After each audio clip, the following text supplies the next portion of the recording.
Hello everyone, my name is Salar and you are watching Smart Code. This is the third part of CSS float based layout series, and in this part you're gonna learn 3-column float layout, right?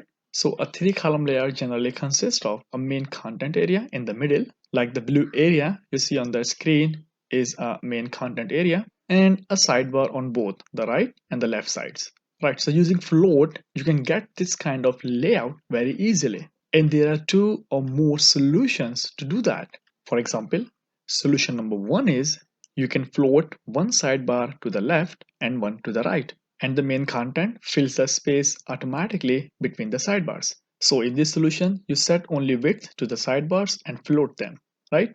But if you choose this solution, the order of your HTML is important, such as the tags you want to float to the left or to the right must appear before the main content, like you see in the diagram. Both the aside tags are placed before the main tag in the HTML file.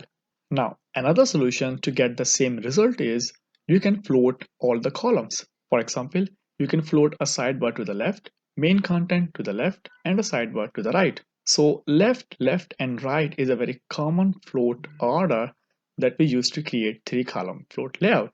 So if you choose second solution, then you don't always need to think of the order of the tags in your HTML file. For example, you can have a sidebar first in your HTML file, then the main content, and then another sidebar. But floating every column requires a proper calculation of columns width, because if total width of all the columns become more than the space available, then the last column drops down below the others. Now you know there are two different solutions and we are going to program both of them one by one. So let's jump into the code without any further delay. In the HTML, I have two aside tags and a main tag, and all of them have their own classes, right? And in the CSS, I have already selected the tags by using their classes and applied background colors, right?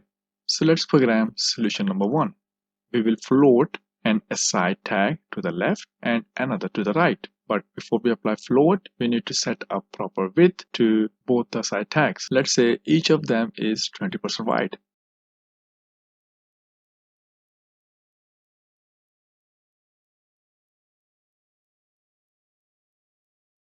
Right, so now we will float one aside tag to the left and another one to the right.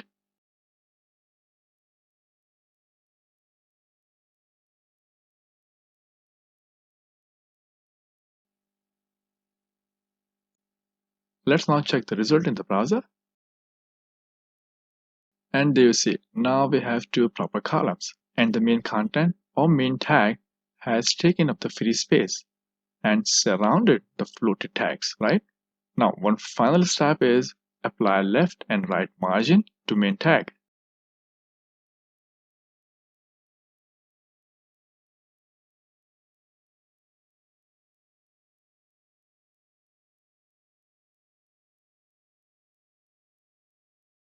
That's it. The 3-column layout is ready. Let's now refresh the page and check the result. And here you see the final result, column layout using float. Good job. So let's now program the solution number two. In solution number two, we are going to float all the columns, and our float order should be left, left, and right. But first, as usual, we will set a width to the main tag because we are going to float it. And here we do some width calculation. As you can see, we have already utilized 40% of available width, as both the sidebars are 20% wide, right? So the usable width between the two sidebars is 60%. And from 60, we can take 50 and assign it to our main tag. Remaining 10% width we can divide equally to the left and the right margin to the main tag, right? Okay, so let's program it finally. Main tag should be 50% wide. Now float it to the left. And finally, give main tag left and right margin. Both the margins are 5% wide, okay?